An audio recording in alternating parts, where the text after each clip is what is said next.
दोस्तों, मैं हूं जयदीप और आज हम बात करने वाले हैं लोंगेवाला बैटल पर। यानी कि लोंगेवाला बैटल पर तो आपको पता ही होगा, आपने बॉर्डर मूवी भी देखी होगी। लेकिन आज हम बात करने वाले हैं कि ये लोंगेवाला जो बैटल हुई थी, इसके पीछे क्या रीजन थे। यानी कि इसके पहले कौन सी ऐसी घटनाएं हुई थी कि जिसकी वजह से ये बैटल हुई थी 4 दिसंबर 1971 में। और इसके बाद ऐसी कौन सी घटनाएं हुई थी हमारे इंडियन आर्मी और पाकिस्तान के बीच में। तो आज हम बात करने वाले हैं लोंगेवाला के बैटल के रीजन के बारे में, और लोंगेवाला जो बैटल खत्म हो गई थी इसके बाद ऐसी कौन सी घटनाएं हुई थी। तो ये लोंगेवाला बैटल है, वो लोंगेवाला बैटल हुई थी 4 दिसंबर 1971 में।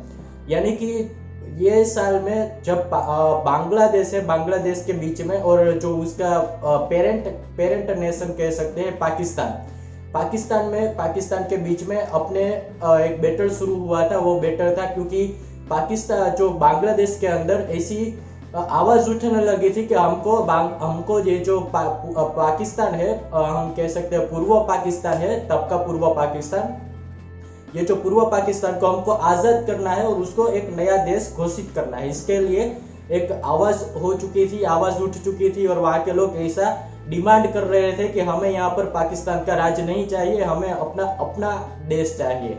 और इसके लिए पाकिस्तान भी कई सारे अत्याचार, ये जो अपने ही देश यानी कि पूर्व पाकिस्तान में ऐसे कई सारे अत्याचार जो पाकिस्तान की आर्मी है वो कर रही थी।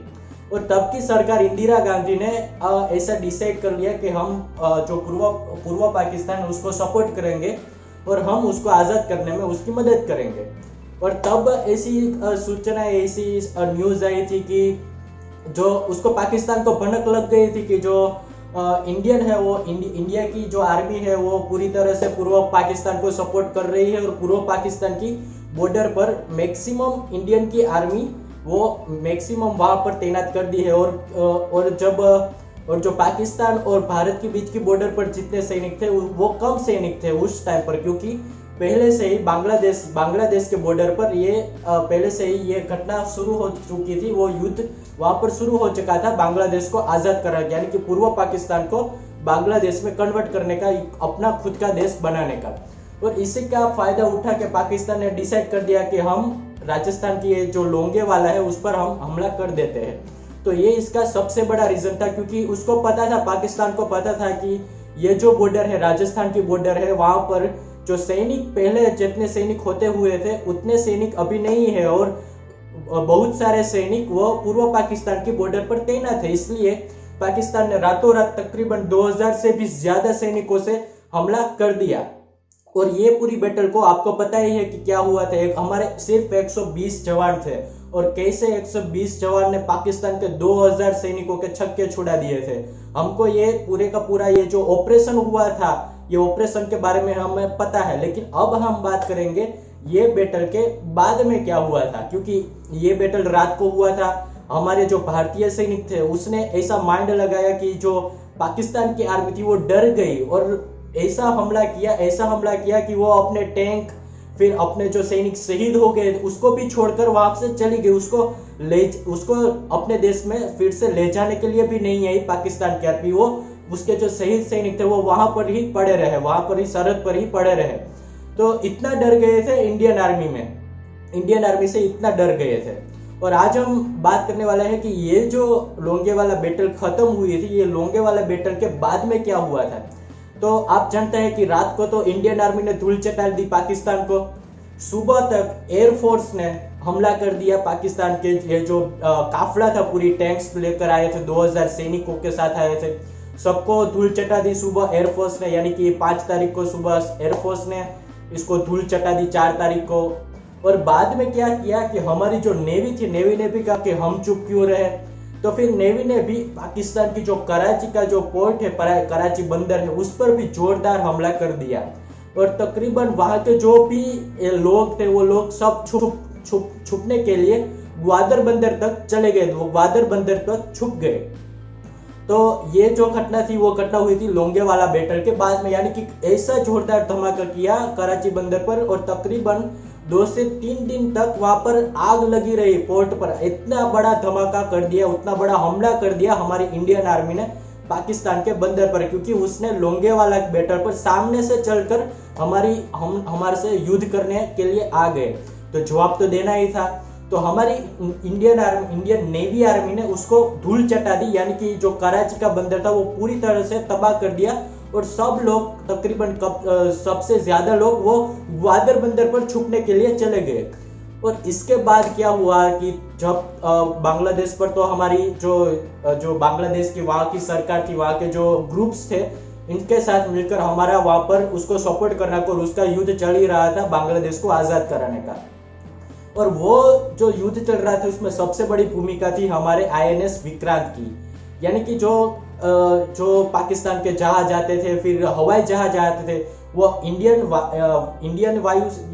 जो उसकी एयर जो स्पेस है उसमें से तो नहीं आ सकते थे, इसलिए वो सबको घूम कर ही आना पड़ता था। और वहां पर था हमारा विक्रांत, INS विक्रांत, जो वो ऐसा जहाज था कि उस पर से हवाई जहाज वो लैंड कर सकते हैं और उससे फ्लाइट ले सकते हैं, जो INS विक्रांत पर से। इतना बड़ा जहाज था 1971 में हमारा INS विक्रांत, और वो सबसे भारी पड़ रहा था जो पाकिस्तान की जो आर्मी है उस पर।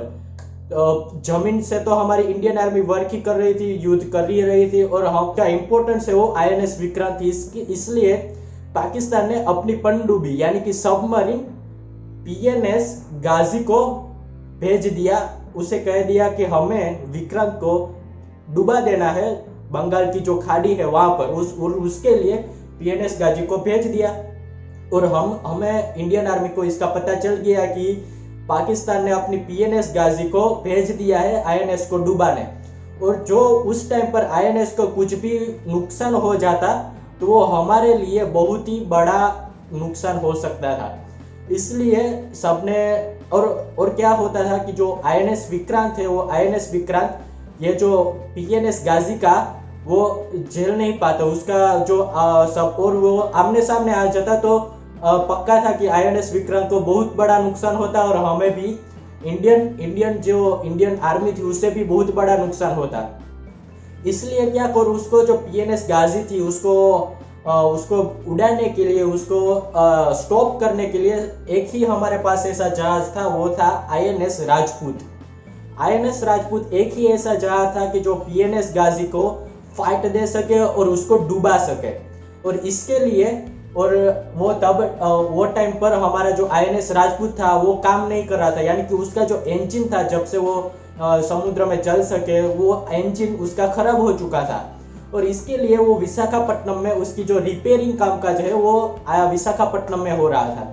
और तभी सैनिकों ने, हमारे इंडियंस ने सोचा कि ऐसा तो हो नहीं सकता, क्योंकि अभी हमारे विक्रांत को तो बचाना ही है, कुछ भी हो जाए हमारे INS विक्रांत को PNS गाजी के सामने आने ही नहीं देना है। इसलिए भारतीयों ने ऐसा मगज लगाया कि क्यों ना हम PNS गाजी को ही विशाखापट्टनम तक ले आए, और वहां पर हमारा राजपूत तो खड़ा ही होगा INS राजपूत, और उससे ही चुपचाप उड़ा देंगे, क्यों ना हम ऐसा करें। तो इसके लिए हमारे इंडियंस, जो हमारी इंडियन आर्मी थी, इसने ऐसी एक न्यूज फैला दी विशाखापट्टनम में कि बहुत बड़ा जहाज आने वाला है, बहुत बड़ा। और जो INS विक्रांत में जो काम कर रहे थे हमारे जो आर्मी के अफसर थे, उसने घर पर फोन कर कहने लगे कि हमें बहुत बड़ा एक ब्रेक मिला है, और हम 15 से 20 दिन तक विशाखापट्टनम में रहने वाले हैं और वेकेशन मनाने वाले हैं विशाखापट्टनम पर। और वो आने वाले नहीं थे, ये फेक न्यूज ऐसी फैला दी, और पता ही था कि हमारे इंडिया में कई सारे पाकिस्तान के जासूस रहते ही थे, और विशाखापट्टनम पे ऐसी न्यूज फैला दी कि बहुत बड़ा जहाज आने वाला है, और जो मच्छी मारे थे और फल फ्रूट और बहुत सारे जो बहुत बड़े जो प्रमाण में ये सब इकट्ठा करने लगे, क्योंकि ये जो न्यूज थी, फेक न्यूज थी, वो लोगों को असली लगने लगे। और हुआ भी वही भी। पाकिस्तान में इसका पता चल गया कि जो INS विक्रांत है वो विशाखापट्टनम में आने वाला है। तो अब जो क्या हुआ, जो PNS गाजी थी, जो PNS गाजी सबमरीन थी, उसे जो बांग्लादेश की तरफ जा रही थी उसने अपना टर्न ले लिया, और टर्न विशाखापट्टनम तक ले लिया। और विशाखापट्टनम में वो जब जाने लगी आगे, तो सामने ही INS राजपूत था ही। INS राजपूत ने उड़ा दिया, उसको तो पता ही नहीं था कि यहाँ पर INS विक्रांत है ही नहीं। और INS विक्रांत को हमने थोड़ा सिक्योरिटी देकर अच्छे से छुपा दिया, अच्छे से उसको ऐसे सिक्योरिटी में रख दिया कि PNS गाजी को पता ही ना चले कि ऐसा सब कुछ हुआ था। तो ये जो घटना थी, ये जो पूरी की पूरी ये, और बाद में क्या हुआ कि पाकिस्तान ने अमेरिका को हेल्प के लिए कहा, और उसका जो यूनो में भी इसका बहुत बड़ा केस चला था, और इसमें अमेरिका भी सामने आ गया था, और हमने हमारा जो दोस्त है रसिया, उससे भी हमने मदद मांगी थी, और अमेरिका और रसिया भी उस टाइम पर सामने आ गए थे, क्योंकि अमेरिका ने अपना जो 7 बेड़ा है उसको INS विक्रांत को उड़ाने के लिए भेज दिया था, क्योंकि हमारे जो INS राजपूत है, INS राजपूत ने PNS गाजी को उड़ा दिया था। और PNS गाजी किसने दिया था?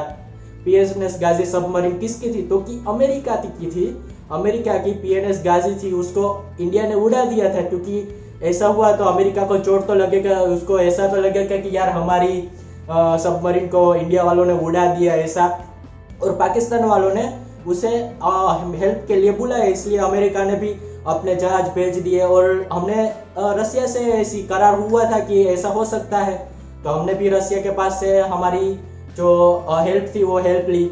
और तब भी जो हिंद महासागर है उसमें रसिया और अमेरिका की जो स्टीमर्स है, उसके जो हमारे जो जहाज है, युद्ध जहाज जो रसिया के और अमेरिका के, वो सामने आ गए थे। और तभी ऐसा सब कुछ हुआ था। और हमारी जो इंडियन आर्मी ने है बहुत बड़ा जो रोल निभाया था बांग्लादेश को आज़ाद करने में। तो ये जो पूरी घटना है वो घटना हुई थी, उसका रीज़न तो आपको मैंने बता दिया कि इसका रीज़न क्या था। इसका रीज़न ये था कि हम जो इंडियन आर्मी थी, हमारी जो इंडिया की गवर्नमेंट थी, वो बांग्लादेश को बहुत अच्छे से हेल्प कर रही थी बांग्लादेश को आज़ाद करने में। इसलिए पाकिस्तान ने लोंगेवाला पर अटैक कर दिया। तो यही चाहिए था कि कैसे हम पाकिस्तान सामने से हमला कर दे, और सामने से हमला कर दिया, लोंगेवाला पर हमला कर दिया। और तभी से जो कह सकते हैं कि इंटरनेशनल लेवल पर ये जो युद्ध हुआ था, ये जो वॉर हुई थी इंडिया और पाकिस्तान के बीच में, ये गाजी को डुबा देना, फिर राजपूत ने गाजी पर अटैक कर दिया, फिर हम बांग्लादेश पर, हम पूरी तरह से बांग्लादेश पर भी हमने अपने सैनिक थे वो सैनिक भेजे हुए थे, उसकी जो वहाँ की जो ग्रुप्स थे जो बांग्लादेश को आज़ाद करने में लगे हुए थे उसकी हेल्प करने के लिए। तो ये जो घटना थी, ये जो घटना की रीज़न आपको बता दिया। और इस घटना के लोंगेवाला की बैटल के बाद में क्या हुआ था, बाद में कराची का बंदर उड़ा दिया, उसकी PNS गाजी सबमरीन थी, एक तो भाई उसे लोन लेके तो मिली थी, ये वो उसे भी हमने डुबा दिया। तो ऐसे ये जो घटना थी, ये घटना लोंगेवाला बैटल के बाद में हुई थी। ये 3-4 बड़ी ऐसी घटनाएं हुई थी जो बांग्लादेश को आज़ाद करने में इंडियन आर्मी ने बहुत बड़ी एक भूमिका निभाई थी। तो ये जो पूरी घटना है उस पर आपका क्या है कहना, आपकी क्या राय है ये लोंगेवाला के बैटल पर, और हमारी इंडियन आर्मी की ये जो हम कह सकते हैं कि ये जो उसकी जो भूमिका थी बांग्लादेश को आज़ाद कराने में, हमारे देश की रक्षा करने में, वो इंडियन आर्मी हमारे रियल हीरो है। इसके बारे में आपको क्या है कहना, आपकी क्या राय है हमें कमेंट बॉक्स में ज़रूर बताइए। अगर वीडियो अच्छी लगी हो तो ज़रूर सब्सक्राइब करें और अपने दोस्तों को शेयर करें, और हम मिलते हैं अगली वीडियो में। तब तक के लिए जय हिंद।